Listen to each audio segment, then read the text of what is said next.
L'heure était au recueillement ce vendredi 5 janvier dans la cour des Invalides de Paris.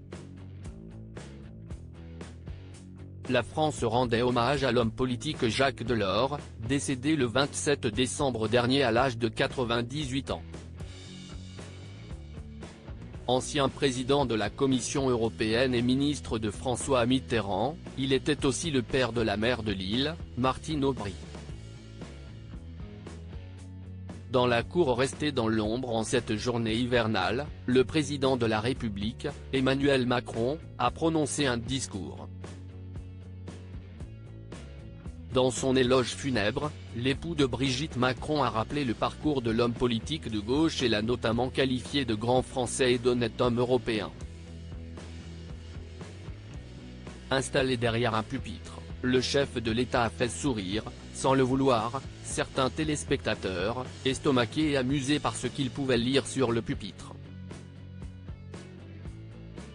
En effet, une grossière erreur de date s'y était glissée, puisqu'il était écrit « Hommage national à Jacques Delors, Paris, vendredi 5 janvier 2023 », au lieu de 2024, a notamment remarqué Télé Loisirs. Emmanuel Macron marqué par l'exercice du pouvoir, son évolution physique depuis 2017. Les cadres de la gauche présents à l'hommage, de nombreux cadres du Parti socialiste se sont retrouvés à l'occasion de l'hommage à cette figure de la politique française. L'ancien président de la République, François Hollande, était bien présent, tout comme plusieurs anciens premiers ministres socialistes comme Lionel Jospin ou Bernard Cazeneuve. La maire de Paris, Anne Hidalgo, s'était aussi rendue à la cérémonie. Du côté de la droite, l'ancien président Nicolas Sarkozy avait choisi de ne pas venir.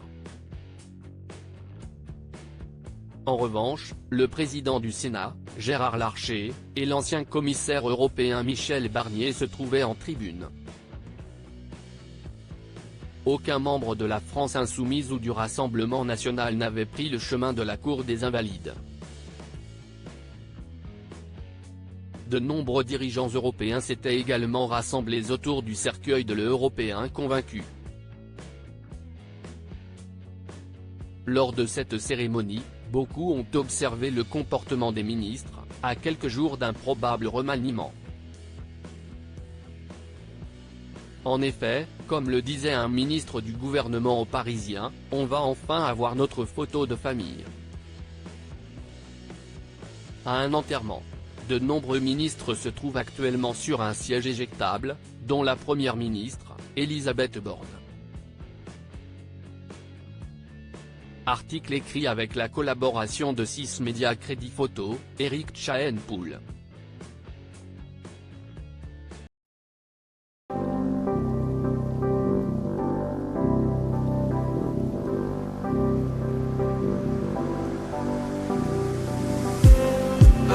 Just